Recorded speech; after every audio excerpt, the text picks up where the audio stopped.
So, for this one, I'm going to look at the first half of Season 1 of Star Trek The Next Generation and discuss the story elements that I thought were good and bad from the various episodes, from Encounter at Farpoint to Data Lorb. So, starting with Encounter at Farpoint. This is the first episode of TNG, so most of the episode is setting up TNG. Like, who are the crew of the ship? What does the ship look like? Stuff like that. Interestingly, some of the stuff that's established in the first episode gets ignored later.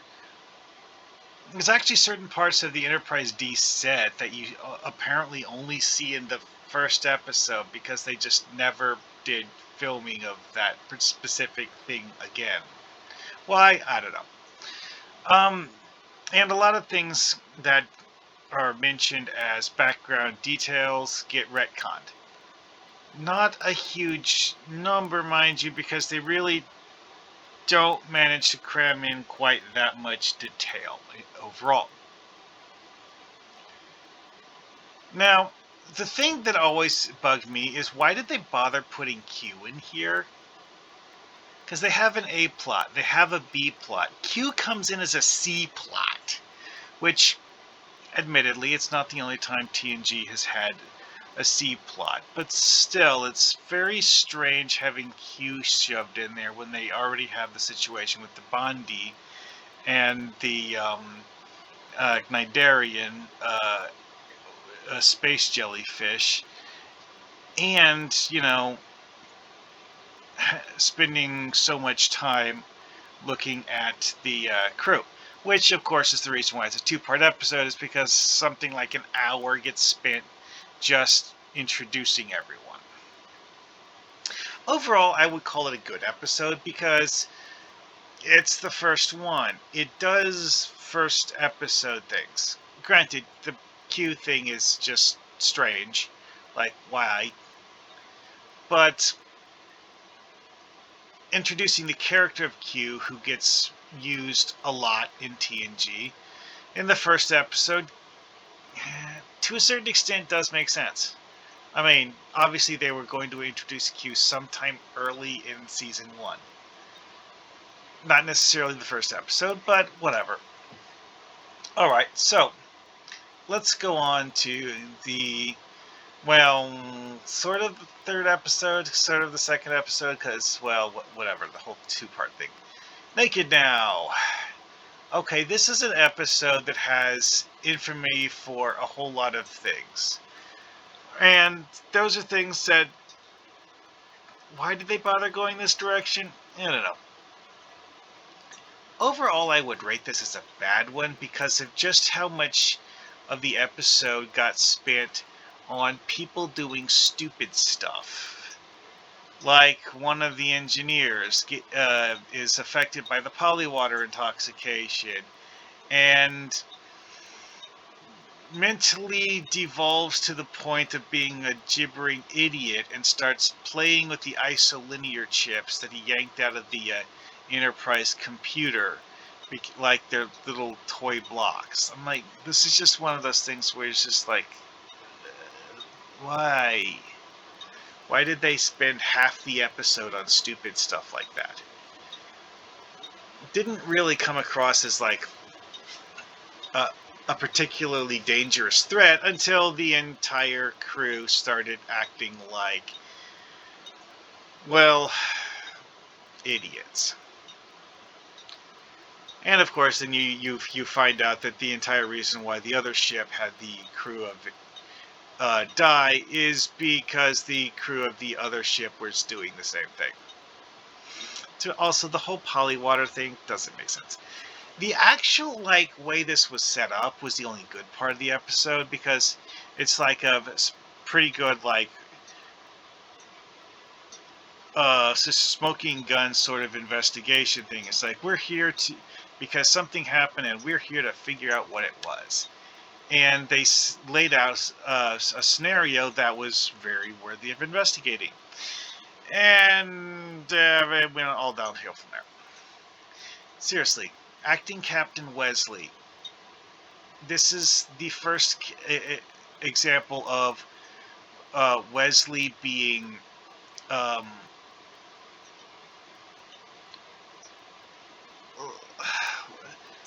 well, a bad character. Let's just say that a badly written character, because the adult engineers act like children, and then you have Wesley doing super mad science stuff because he has the polywater intoxication. He's doing the sort of stuff you wish you could do when you actually wanted to. Yeah, no, that's terrible. Nope, nope, nope, nope, nope. Don't like that. Anyway, though. Next up, Code of Honor. One of the most infamous episodes ever for just how stupid the plot was. Like, seriously. What kind of a culture do the Ligonians have that they do this kind of stuff just as a regular matter of course? Doesn't make sense at all. Also, if this culture is so backwards in terms of the way they interact with the galaxy as a whole, why are they the ones that the Federation need to acquire a vaccine from? Okay, the idea that, a vaccine is needed to prevent a plague from devastating a planet is fundamentally not terrible. The idea that they need so many doses that they just don't have the ability to replicate it, again, that works. It's the whole is like Ligonian culture doesn't make sense to someone who would make a vaccine. So, unless the Ligonians just happen to have a stockpile laying around because, they'd bought it because they were afraid they'd get the disease or something. I don't know. I'm not even sure that the Ligonians manufactured the vaccine. I think they may have just had it laying around. I didn't pay attention to that part. Oh wait, here's something on the thing.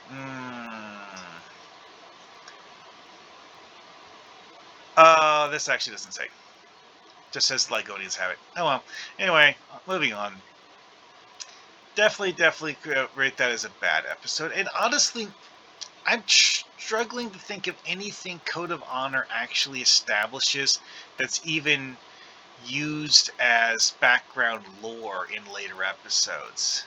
I mean, some of the stuff that they show here, kind of, sort of, maybe gets referenced a little bit, but very, very little. Alright, next up, The Last Outpost. This one is infamous because it's the first Ferengi episode, and it's also the first episode with a Takan.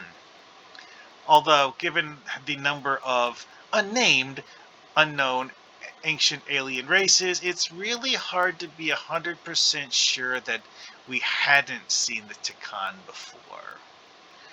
But it's the first one where they get named. I would actually rate this as a relatively good episode, and definitely something that, if you want to understand Star Trek lore, you definitely should watch. The way the story works is kind of, sort of dumb. However, it's not dumb in a way that makes it terrible. It's dumb in a way that makes you like, okay, yeah, we get that. Now what? Where it's a lot of the aspects of it are extremely obvious. Because, you go to this place where it's like, well, also, the reason it's called The Last Outpost is presumably because of the fact that this is the only part of the Takan Empire that's still functional. And I'm not sure that's actually true. They don't actually establish anything other than the computer in the outpost which creates this holographic character, is unable to contact any other Tikan outposts. I don't. It's one of those things. Just like, yes, but are we sure that they aren't just like turned off or something? I don't know. Anyway, though, as episodes go, it's not one of the best, but it's far from one of the worst. All right. Where no one has gone before. This, on the other hand, is one of the worst. See, it does this thing that Star Trek sometimes does, where it introduces a genre-breaking plot element that the writers struggle to fit into the story because it's just that genre breaking. Like, oh, you can now go anywhere in the universe you want to. Oh, now we'll take you to some place that's not even inside the universe, and a place where people who are, shall we say, not mentally trained properly might accidentally kill themselves by wishing something into existence that isn't real, but is also deadly. Yeah, it's that over the top. And that's the other thing, is that it's not a dream episode. It's not a, you thought you actually went to the edge of the universe. No, you really do. And that's what makes it just so like over the top, is that one, it's a Wesley Crusher special episode, and two, it's an episode with Wesley Crusher is special, where the alien of the week not only takes special interest in Wesley Crusher, but it just goes completely over the deep end. With making the alien of the week special, but also making Wesley Crusher special. Yeah. Also, most of the stuff in the episode basically never gets mentioned again, because, like, while it's not necessarily completely ignored, most of it's completely irrelevant to later episodes. It's like, oh, we're not using the Traveler thing ever again, because we can't. Because it turns out, oh yeah, Traveler has superpowers, and you need to have the Traveler's superpowers in order to make the whole, like, go wherever you want to in the universe thing work. How exactly does this work? No one knows. Because, again, alien superpowers that Federation science does not understand. Alright, enough of that. Okay, next up, we have Lonely Among Us. Now, this is an episode where it basically tells two stories, and the A plot and the B plot are both extremely important, and trying to figure out which is actually the A plot is kind of hard, because, again, both of them are actually very important. First off, the Enterprise has been called up to facilitate with diplomatic negotiations with the Antikins and the Sile, the infamously warring dog-like race and the lizard people. Or are they rat-like? Opinions vary. Well, they fly through a warp-capable energy cloud that is obviously a energy-based alien. I'm not actually sure if it's a single alien or a group of aliens, because late in the episode, the alien entity that's possessing Picard decides he needs the ship to fly him back to where he got on the ship so he can get off the ship, which I'm not really sure what that says about the nature of the Beta Renner cloud, other than the fact that it's not a single entity, because this guy was on board it, and now he's getting back on. We don't really learn a whole lot about that particular energy-based race, other than the fact that they have annoying powers. They can possess humans and use this possession to sneak around on board ships, and in what is possibly their equivalent of a starship, they are capable of warp travel. It's not really explained what it is, though. Now, the Antikin and Sele plot is actually something that is quite interesting, because the Antikins and the Sele are both races that want to join the Federation. However, as it turns out, the real reason they want to join the Federation is to get an advantage in the war between the two races, and the reason why the Antikins and Sele are applying for Federation membership simultaneously is because of the fact that they don't want to have the other side get Federation membership, and thus be able to use that as an unfair advantage. Now, this obviously doesn't work. However, we don't actually see this resolved. We see that because of the fact that most of the episode gets taken up with the alien abduction thingy, where an alien basically takes control of the entire ship. So they don't actually get around to the negotiations themselves. They don't even finish transporting the Antikins and Sele to the diplomatic negotiation site. And, well, it's one of those things where it's kind of an unfinished story, because the fact that the Beta Renner entity, it just goes and leaves the ship. It doesn't die. It doesn't cease to exist. It was curious about being a Federation person and decided to look around and pretend to be a human for a little while, and then it leaves. And what was it even doing? Why does it need to be a Federation ship? Why can't it just annoy the Antikins and Sele? I don't know.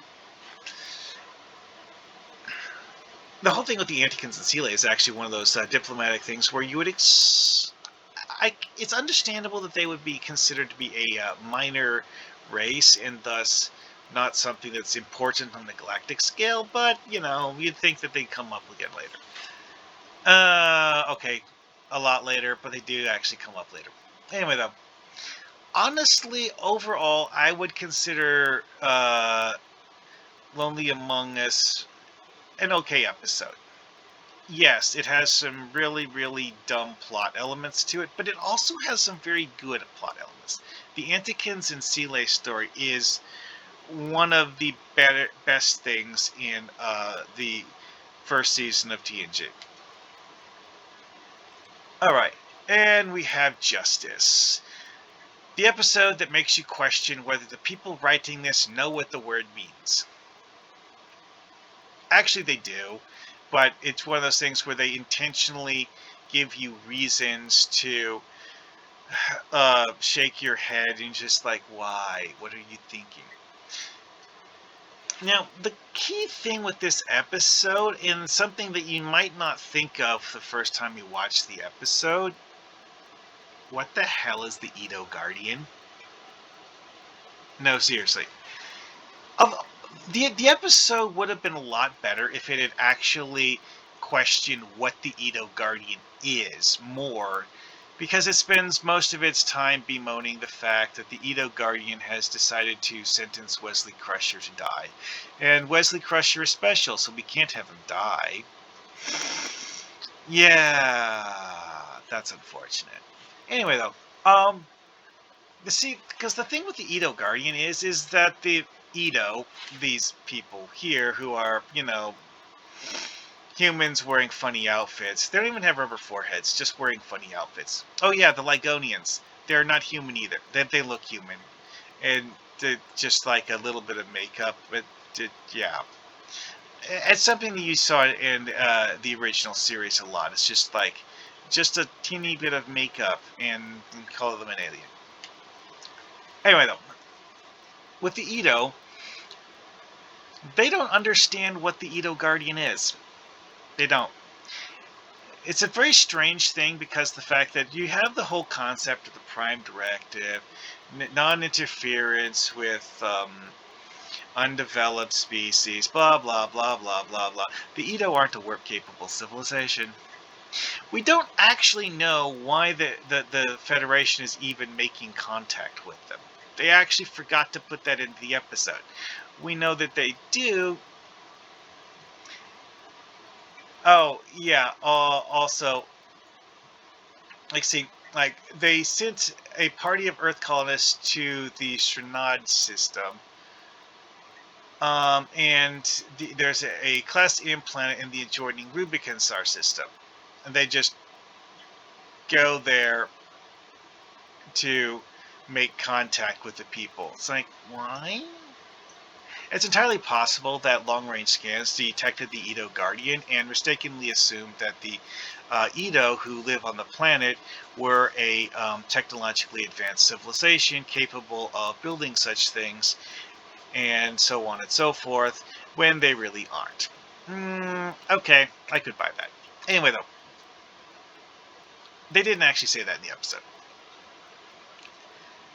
The part about the episode that really bugged me is the fact that they waste so much time worrying about Wesley Crusher and don't really spend anywhere near enough time questioning where the heck the Guardian came from, because of the fact that the Guardian is a monstrously powerful alien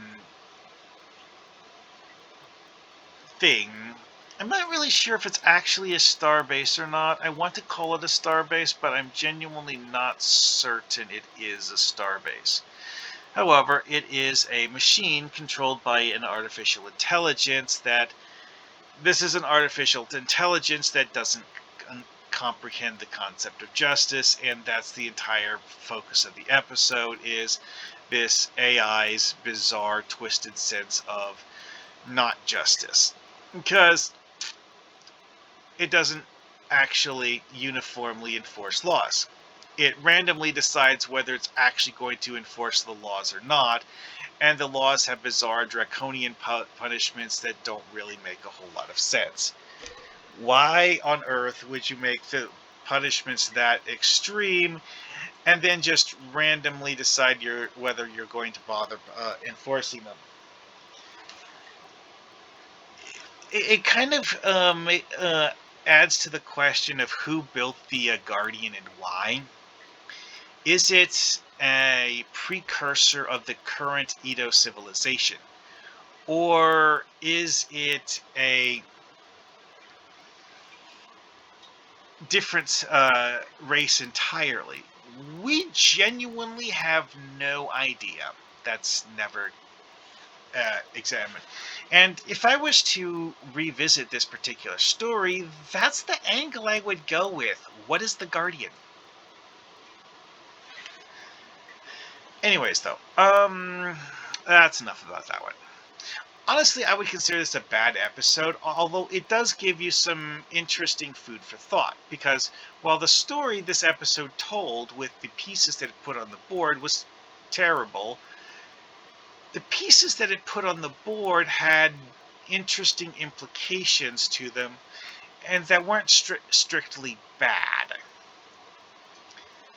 Alright, moving on. The battle. The second Ferengi episode. Now, this is an interesting episode because of the fact that while it does spend a lot of time delving into Picard's past and so on and so forth, it does sort of very ham-fisted, in-your-face way. Not strictly a bad thing, but a bit over the top. Now, where it gets weird is when you realize that the Ferengi who are doing this are using technology that is not... Well, we don't actually know where Bach got the technology from. All we really know about the origin of the Thoughtmaker devices is that Bach claims that he bought them from someone. Who did he buy them from? What civilization created those things? We don't know. However, it is absolutely a telepathic computer. But not only that, is that it's a telepathic relay where it allows one person to manipulate the mind of another. And that is a very dangerous technology, of course, but also there's the question of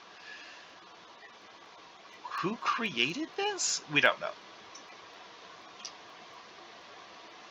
Now, the interesting thing here, though, is that Bach's revenge plan.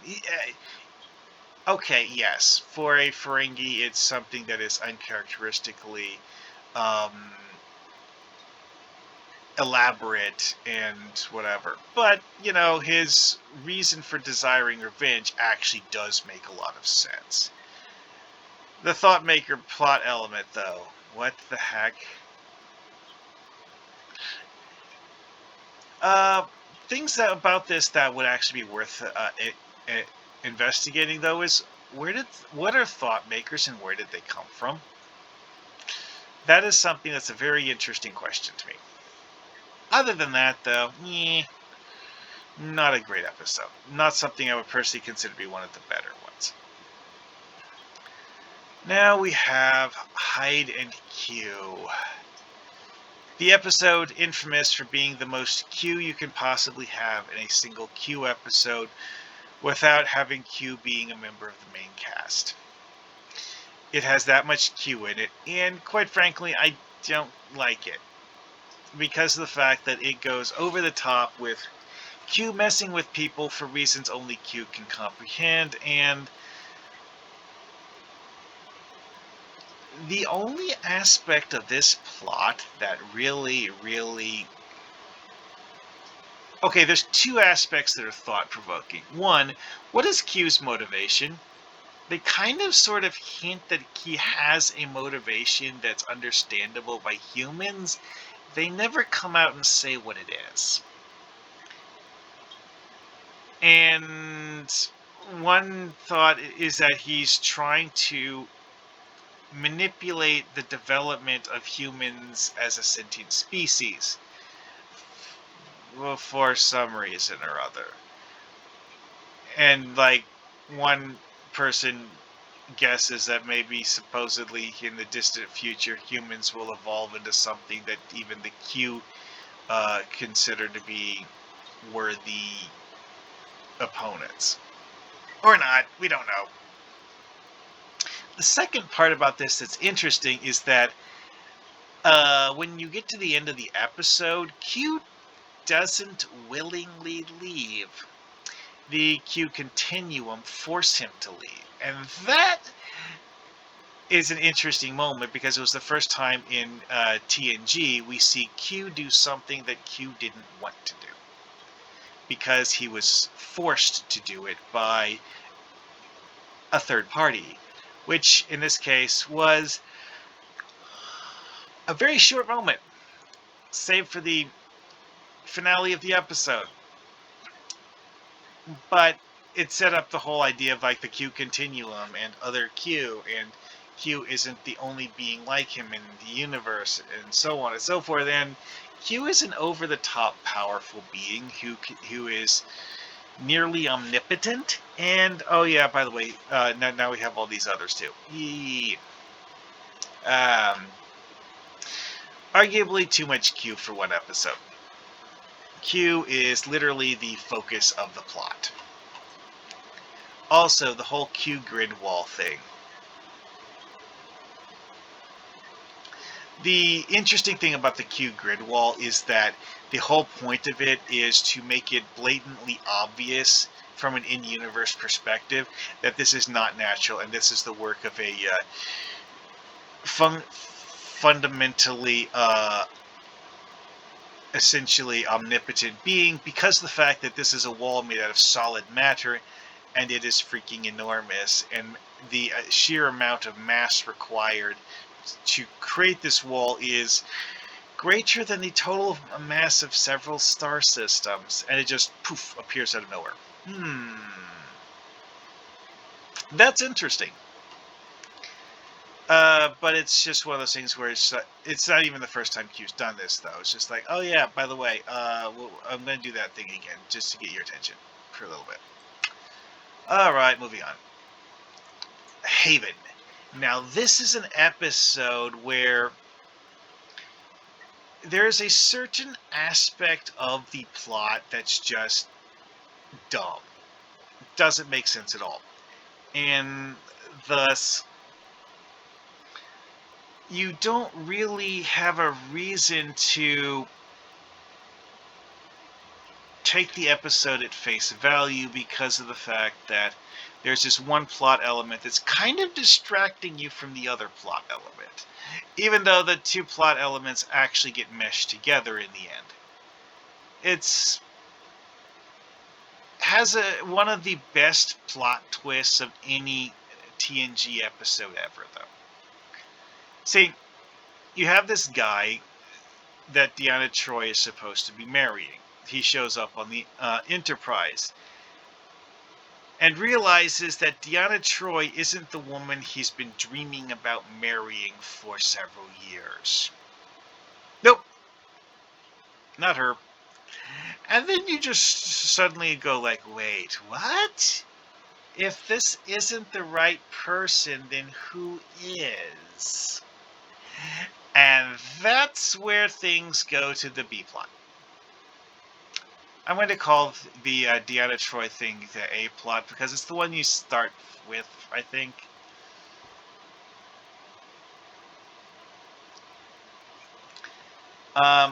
Yeah. The box shows up in the opening scene of the episode, and then after the opening scene, and you have Loxana Troi on the ship talking to people and stuff. It's not until, well, here it calls it Act 2, where they actually get onto the interesting part. Now, this is an interesting one, is because, like, what does this mean when it says Stargate? That's a term that's not normally used in Star Trek. And if you're thinking of Stargate SG-1, it's not that either. But I'll get to that in a bit, though. It's like, because the B plot is the Terrellians. The Terrellian plague vessel, some sort of infamously deadly plague that the Federation has decided to quarantine the Terrellians and is actually seriously considering destroying the Terrellian vessel. Picard literally tells them, leave the solar system, do not attempt to beam down to the inhabited planet in this solar system, or I will fire on you and attempt to kill you. And this is believed to be the last living members of the Terrellian race. And the Federation is treating them like lepers. Like, go away, or we'll kill you. Why? They don't actually explain that. See, they do actually go into a significant amount of detail about who the Terrellians are, why the Terrellians have a plague. At some point in time, the Terrellians had two different political entities, or more, we don't really know exactly the number, two or more political entities fighting for control over their homeworld. Well, the Terrellians are actually a warp-capable race, and they have a very interesting and unusual design of ship, which we don't really understand the exact logic behind why the ship looks the way it does. But the ship is apparently unable to actually fight the Enterprise D because it's actually an evacuation vessel. It's not designed as a combat warship. It's just a ship that people can get into and leave. because of the fact that after the plague had spread to the majority of the Turellian population, they decided to abandon their homeworld in the hope of escaping it. Turns out they failed. However, the refugees who ran from their homeworld didn't die off the same way as the ones who stayed behind did, apparently. And it's believed, prior to the start of this episode, the Federation believed that a race called the Alkyones had killed off and destroyed the last of the Turellian plague ships. Because apparently they had visited several star systems and infected, intentionally or otherwise, members of other races with the plague. And why is the Federation not trying to find a cure? You'd think they would, want to cure the plague just so that they could, have a cure that they can give to third parties, even if they don't actually want to help the Turellians. I don't understand that either. However, the background of the Turellians is actually very interesting. And if you completely ignore the Loaxana Troy thing, it's one of the episodes where it makes you question whether or not the Federation is actually whose interests the Federation is acting in. Let's put it that way, because they really, really don't give a shit about the Turellians.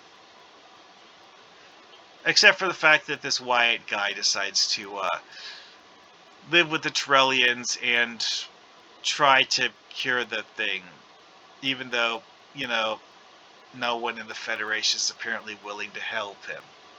Because the whole surprise plot twist thing. The woman that Wyatt thought he was going to marry, that he thought was Deanna Troi, he'd been having shared dreams with what he believed to be the woman he was destined to marry. It turns out it's one of the Turellians. How did that happen? No one knows. No, seriously, they don't actually explain that. See, because Wyatt, the one thing Wyatt says about it is that he thought that the whole shared memory thing or shared dreaming thing was because of the fact that Deanna is a Betazoid. Oh, she must be using her Betazoid powers to affect my mind in a way that's, beneficial. No, it's not Deanna. And that's as far as that line of the thing goes. Really makes you wonder what the heck was going on with that. And also, oh yeah, it turns out that the woman that Wyatt was deciding he wanted to marry is actually born after the Turellian ship left their homeworld. So, infected with a deadly plague, the plague is not deadly enough to kill people before they have time to have children. Uh-huh. How does this count as a functional bioweapon if it takes that long to kill people? Seriously. Why is it dreaded to the extent that people are willing to murder entire ship crews just to prevent them from infecting planets? Yeah, that's some interesting questions.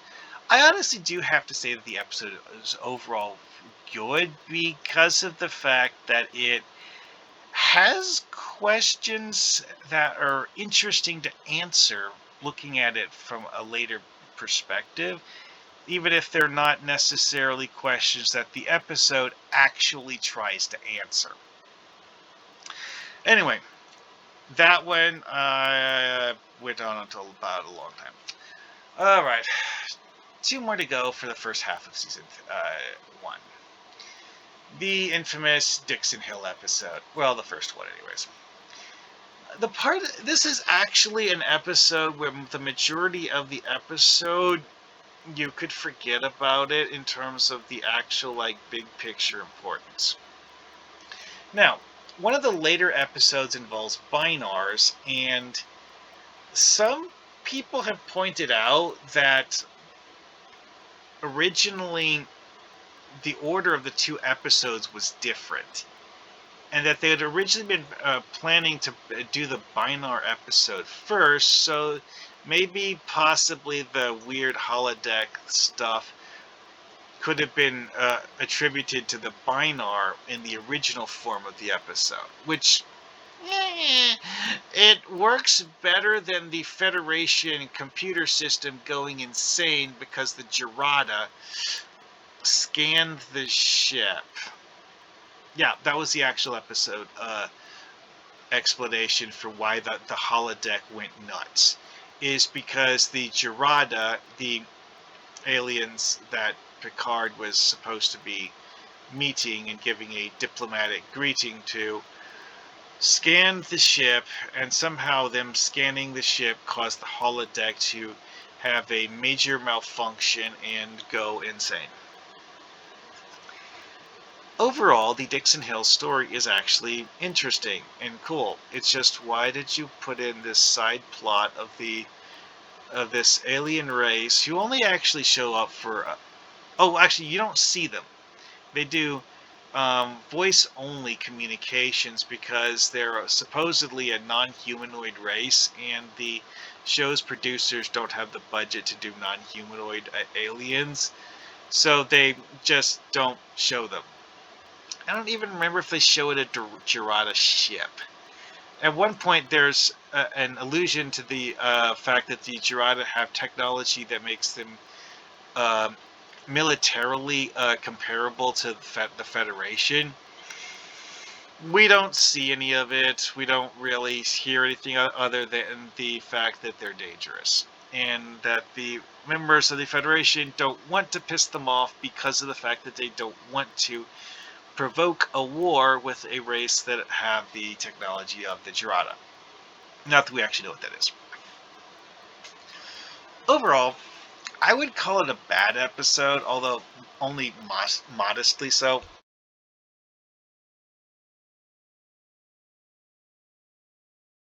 Because the bulk of the plot doesn't matter. It's just Picard wandering around a holodeck thing. See, the part about this episode that the writers tried to play with and make interesting is the whole idea that the holodeck characters start thinking for themselves and acting like real people. Much like the thing with Data, and Data being a person and not a robot. Well, doing that with holodeck characters that Picard interacts with on a regular basis as a random computer glitch is dumb. Don't like that at all. And that is the core of why the whole thing is such a bad episode overall, is that there is a superficially interesting story.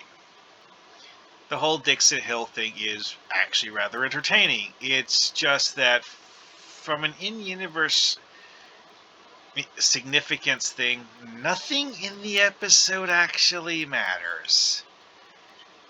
You could just forget any of it ever happened and not care. Don't need to remember that it ever happened.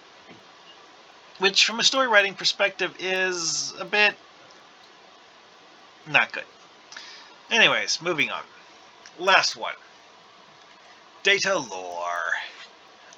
Now, this episode has two major things in it that are seriously worth remembering in later works.